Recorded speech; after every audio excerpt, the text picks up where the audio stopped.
We're all familiar with Matthew 14 because it is a passage where Jesus and his new group of disciples feed 5,000 people. It's a story where we see a group of disciples who literally doubt that they can do this amazing thing that Jesus is doing. And yet with him as their guide, he shows them that it is possible. Today's passage is another Matthew 14 story where Jesus does something similar.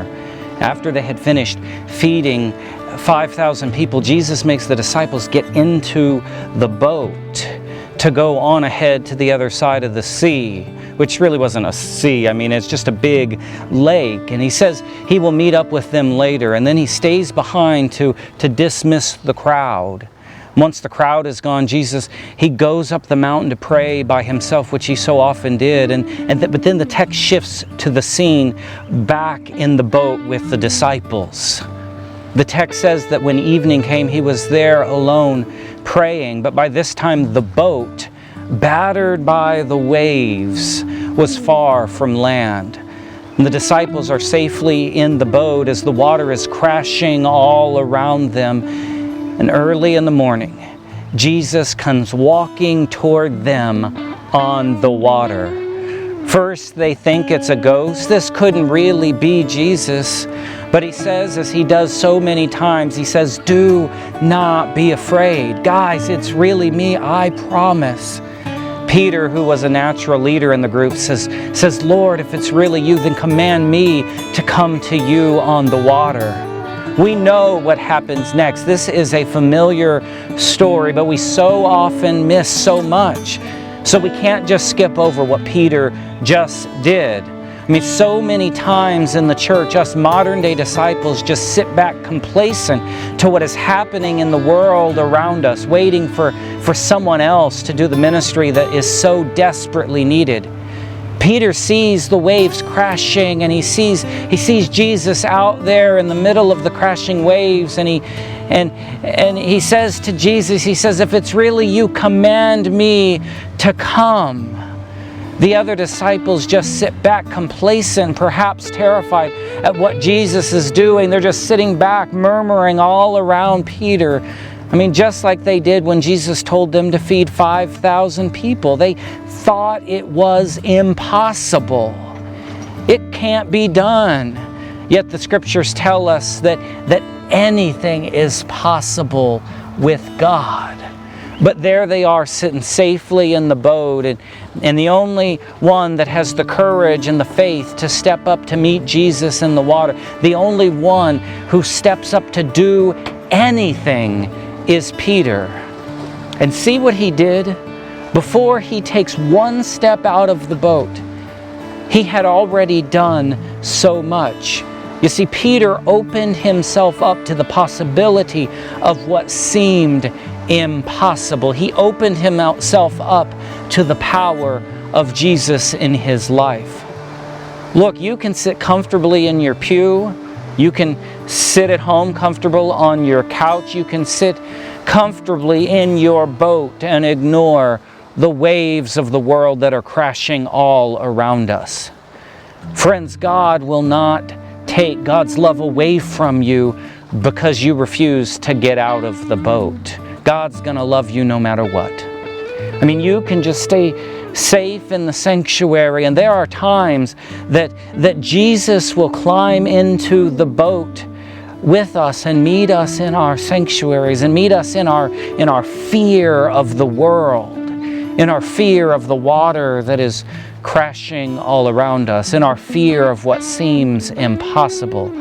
But if you want to be a true disciple, then you must know that in the Hebrew history, that disciples don't just learn from their rabbi.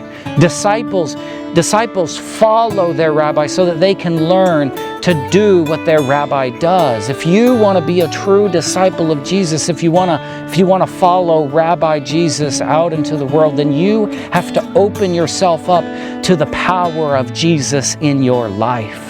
You have to make an intentional decision in your life to stand up and say, "Jesus, I see you out there walking on the water, calling me to join you in the crashing waves. Command me to come. Jesus, I see you out there, feeding the hungry and caring for the sick and visiting prisoners. I see you out there marching for justice and building relationships of love and compassion with those who are not like us. I see you out there welcoming the migrant and loving those who are our enemies and tearing down walls. I see you out there crying with mamas who've lost their babies and praying for the world to be made whole. There are so many problems in our world. The waves are crashing all around us.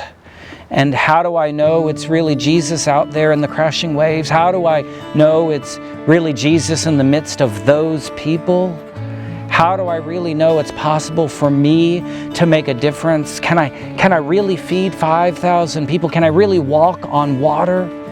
Jesus, can I really do what you do? I mean, you have to open yourself up to the power of Jesus in your life. You have to open yourself up to the possibility of what seems impossible. But that's only part of it. As Reverend John Ortberg, a pastor and author, exclaims in the title of one of his books, he says, if you want to walk on water, you gotta get out of the boat. Friends, if you want to walk on water with Jesus, if you want to be his disciple, if you want to do what your rabbi does, then you've got to get your feet wet. You see, it's one thing to say, Jesus, use me. It's one thing to sing, here I am, Lord. It's a totally different thing to say it and to mean it. It's a totally different thing to step out of the boat and get your feet wet in the crashing waves. It's a totally different thing to actually trust Jesus when he says, come. As Peter steps out of the boat onto the water, he begins to walk toward Jesus. But when Peter noticed the strong wind, he got scared and he started to sink. And Jesus catches him and says, you of little faith, why did you doubt? And then he helps Peter back into the boat. I mean, notice what happened in that part of the passage. You see, it's okay to get scared sometimes that you might not be able to do what Jesus is calling you to do, even after stepping out in faith.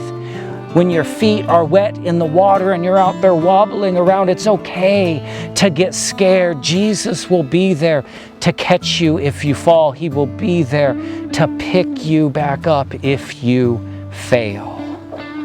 But in this passage, Jesus isn't the one who started to sink because of Peter's doubt. It wasn't Jesus sinking, it's Peter. It's himself. Peter doubts and then he starts to sink. I mean, we already know that he trusted Jesus. He said, Lord, if it's you, command me to come. And then he got out of the boat. He trusted Jesus. But when he noticed the wind, he got scared and just perhaps, maybe he started to doubt himself. He didn't have faith in himself.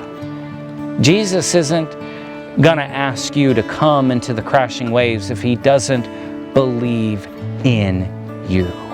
If he doesn't believe you can do it. But Jesus also knows that with God, anything is possible. With Jesus by our side, we can feed 5,000 people. With Jesus by our side, we can walk on water. With Jesus by our side, we can heal brokenness and pain in the world. With Jesus by our side, we can change what seems unchangeable. We can forgive what seems unforgivable. We can love those who seem unlovable. With Jesus by our side, we can do anything. I mean, I know there are a lot of waves crashing all around us right now with COVID and racism and protests and riots, abuse and hunger. The problems seem so big. The waves seem so large sometimes, but it's a choice. It's a choice to be like all the other disciples murmuring around Peter in the boat. It's a choice to sit back in the safety of your boat while the waves of injustice are drowning those most vulnerable. It's a choice to be complacent when the Savior is calling us out from the places that seem so safe, when the Savior is calling us out of those places, out into the places that seem dangerous, saying, do not be afraid. It's a choice. It's also a choice to be like Peter, to stand up when you see Jesus out in the crashing waves. It's a choice to open yourself up to trust Jesus, to say to Him, if it's really you out there, then command me to come. And friends, it's a choice to step out of the boat and to get your feet wet. I mean, right now, Jesus is out there, out walking on the water through the crashing waves of a world that is broken and hurting. And He is saying to those of us who are willing to open ourselves up and trust Him, He is saying, do not be afraid. Come. Friends, trust Him. Get out of the boat. Be willing to follow Jesus. Be willing to get your feet wet.